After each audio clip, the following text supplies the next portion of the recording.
Welcome to the bonus show. There is a pretty wide-ranging proposal of new rules from the Federal Reserve, which would ban top officials from trading individual stocks and bonds. And these new rules are coming because of this ethical controversy or dilemma over whether central bank officials should be able to trade while their policies can move markets. And it doesn't require too much imagination to understand how you could buy index funds, which are just broad market funds, and time it such that advanced knowledge of interest rate moves or other financial decisions that move markets generally could have an impact. Now the question comes about owning individual stocks and bonds, but even that wouldn't, as far as I understand the way it's written, Pat, prevent the index fund thing that I'm talking about, because they will be allowed to own mutual funds, but they would need to hold them for a year and they would need permission to buy and sell. Again, going to this idea of even preventing them from like a general market timing. This seems kind of obvious to me. Like, a lot of people are writing to me saying, how is this not already the law? And a part of the problem is, we have the Stock Act in Congress. It's not enforced all the time that it actually even could be. So just having a law doesn't even really solve the problem. Absolutely. Yeah. I mean, this is definitely a move in the right direction. It's surprising that this already didn't exist. I don't think that they should be allowed to trade individual stocks and bonds. The overall market is a different thing, I suppose, because if regular people are able to invest in index funds and mutual funds to grow their wealth over time, I suppose you can argue that you don't want to leave Federal Reserve officials out of that. Sure. But there should be restrictions, and they also have to give 45 days notice in advance of any trade that they do. Hopefully that is enough time, because I'd imagine if you're deciding to raise or lower interest rates, you're going to have more notice as an official than that, right? Than just a month and a half. So, I think they could make this a little bit more restrictive, but it's a move in the right direction. I think this really has to apply to people in Congress as well, though. I mean, that's the move that we really need to see. Banning them from owning individual stocks. Right. Yeah. One of the things that is brought up is that you could get around this by just telling someone else what moves to make. And they're kind of like, it's sort of like having a straw trader. Now, that would violate this law. That would be, I know there's a lot of people saying it would be so easy. You just give a bunch of money to someone and you go, listen, I'm going to tell you what to do, but all the money should be invested under your name. You can do that. But if you get caught, there would be very serious consequences to it. I guess the question would be, how likely is it that you would or wouldn't get caught? I do generally agree that there's really listen, for people who have the means to invest at all, investing in the stock market over the long term, I'm not saying individual stocks. I'm saying now mutual funds, like relatively diversified investments. It is, over the long term, one of the most beneficial vehicles to building money for retirement. And to just say, if you work for the Fed, you just can't own them. And what if you already do when you get hired? Then are you forced to sell everything? That would be like a forced divestment. It's sometimes done, but it does seem like too much. And so for me, I like the idea of safeguards. My bigger concern is members of Congress, which I think is also kind of what you're pointing out. Right, because we heard about those stories about right before the coronavirus crash, members of Congress, especially the ones who are on committees that were privy to this sort of thing, intelligence, and that's the sort of like financial committees. They were selling things off in February of 2020, right before the crash happened. And buying some other things, right? Remember, Kelly Loeffler also making some interesting purchases that did very well when the pandemic hit. Right. There were a number of names there. Richard Burr, of course, Dianne Feinstein, and they were investigated, but no charges ended up coming out of that. And not surprising at all. But, No. a lot of people were saying that there really should be more scrutiny and they shouldn't be allowed to do this in the first place. And certainly it was a dereliction of duty to be selling off your assets while at the same time not warning the American people that crisis could be coming. And I think that was well-deserved criticism. Yeah, I think so.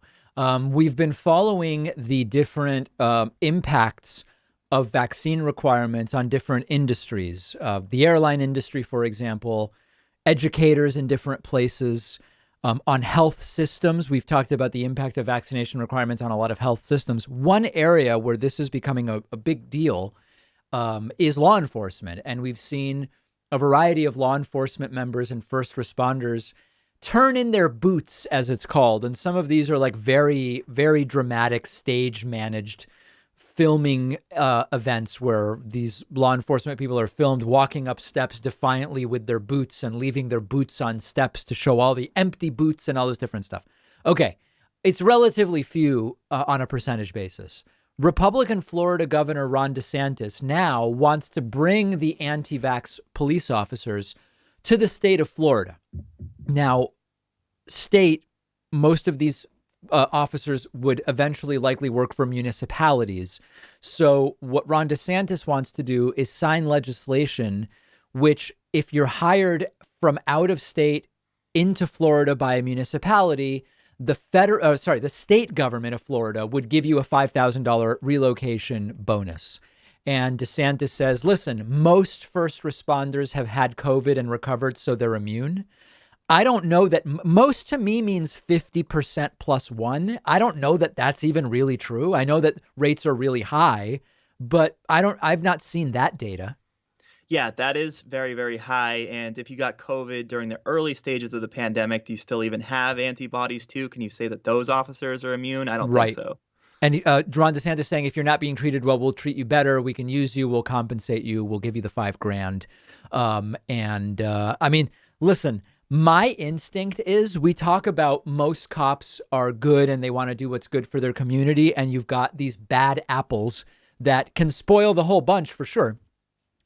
In my mind, my thought was, I'm kind of leaning towards the cops that quit because they don't want to get vaccinated might be some of the bad apples that we're trying to get rid of anyway. So it's generalization, but Florida saying let's hire all of them, to me, doesn't bode particularly well for law enforcement in Florida. Yeah, I mean, that could be the case. They could also be good-hearted people who have just been fooled by stuff that they've seen online. Sure. And they think that the vaccines are going to microchip them and give them disease and all this other stuff. So, it could be a mix of different factors here. But I do think that this incentive is going to work, right? I mean, just like how we saw people who were more against these mandates, against COVID restrictions in general, move to Florida because they wanted to live free in the Sunshine State. Sure. We could see that apply to officers as well. And if those officers were already planning on quitting their jobs, and if they worked in like Chicago or one of these places that are going to mandate the vaccine for cops, Florida might be the right destination for them. And we're probably going to see a disproportionate number of cops who are unvaccinated in the state of Florida, and that's not going to bode very well for them. I mean, I agree with you that it'll work. Think about it, right? If you're willing to quit, there's a lot of people willing to say they'll quit over having to get vaccinated. Not that many people are willing to actually quit. So you're in the group, self-selected group of people actually willing to quit because you've got to get vaccinated. You then are told, we welcome you based on that belief. Come to Florida based on that belief. That's appealing. Number 3, Florida's politics and Ron DeSantis would be appealing to a lot of people. Number 4, weather. Number 5, cheap cost of living. In most of Florida, there's, Miami Beach is very expensive. There's places that are more expensive, but widely available cheap real estate in Florida. And then number 6, $5,000. So yeah, I mean, I don't think there's any question at all this will work. Yeah, and he's really checking all the boxes in the culture war. Yeah. Ron DeSantis is. Like every few weeks we hear about one of these stories where he's signing some sort of executive order where the real intention is just to trigger the libs. It sounds like he did that one about funding the police when other municipalities and states were supposedly defunding the police. A long list of them. And it's really just one of those things where he wants to make headlines. He wants to appeal to the conservative base. And it definitely works for him. Oh, yeah. I wonder if maybe there's a progressive figure out there, a governor in some state who can do the same thing, but in reverse for some of the more democratically championed issues. I just can't really think of what examples they would really come up with. Right. I think there's an asymmetry here where a lot of the left just kind of sees governors for what they are, which is really administrators. Being a governor is really being an administrator, not a legislator in the way that legislators are. And for me, it's like, I just want the governor to be a good administrator and kind of stay out of the way and not really be in the news. Just when you have a problem like a pandemic, you say, oh, okay, I can manage this. Let me get public health experts, and then we'll figure out what we need to do, and we'll just do it. Like, there shouldn't really be these big virtue signaling events. And it's like a fundamental asymmetry in Republican governors versus Democratic governors. Yeah, they're supposed to be an executive. They're supposed to be a well-balanced administrator, and that's the type of thing that we want to see. I don't think even if there was a progressive figure who was a governor doing this type of stuff, just signing all these executive orders to appeal to the base, that it would really work all that well. Right. But we'll have to see. And Ron DeSantis, I wonder if his approval numbers have rebounded at all. I haven't looked. Yeah, because we know that they were hovering in like the low 40s, way down from where they were. Of course, he's up for re-election next year. And I anticipate that if Trump doesn't run in 2024, then Ron DeSantis is going to run and he's going to be the nominee. That could be. And I'm looking, we have numbers for, these are about a month old. These are the latest numbers I'm seeing. And I'm seeing his approval at, let's see, in late August, it was down to 48%, which is 12 points down. I don't think we have anything newer than that. I think, but he's underwater, under 50%. That's not too bad, though. That really isn't No, too bad. I mean, given that Florida's 50-50 anyway, yeah. So we're going to watch that. But that's the latest with hiring cops. Speaking of financial rewards, you may or may not remember that right after the 2020 election, when the claims of fraud started, Lieutenant Governor Dan Patrick of Texas, a Republican, said, I am offering up to $1 million reward to incentivize, encourage, and reward people to report voter fraud. Almost a year has gone by. Of course, the implication was report voter fraud that shows Trump was cheated. That's the implication of the entire thing.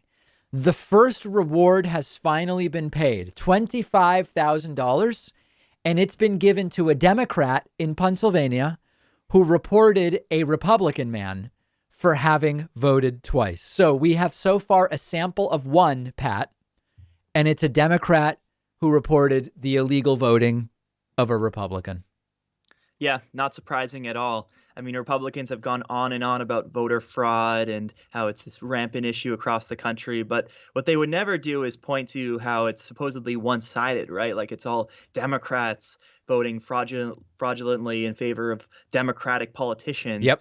We have no reason to believe that it is one-sided. Like, to the extent that voter fraud exists at all in this country, it can go both ways, right? And certainly we've heard cases about Republicans who vote for Republican candidates like Trump with the idea that they're going to offset the voter fraud that's allegedly being committed by the other side. And unfortunately for those people, they often get caught. And yes, there's like a mockery made over those people because like they're doing the exact opposite of what they claim to be all about. So, yeah, I mean, it can go both ways here, but I'm surprised that Dan Patrick would even issue the money. Like, why would he give $25,000 out? Well, was he like sort of obliged to in any way? I think so. I think so. But what the way they messed with it was when he said up to $1 million, he didn't specify what you get for different types of fraud. So the guy who reported this thought he could get more than $25,000. And he was told, you're getting the minimum $25,000 because really we're looking for bigger fish, not just like one story. So my guess is that if you were able to find something definitive about Democratic voter fraud, the reward would be more. They're giving the absolute minimum to this guy because he didn't bring them what they wanted.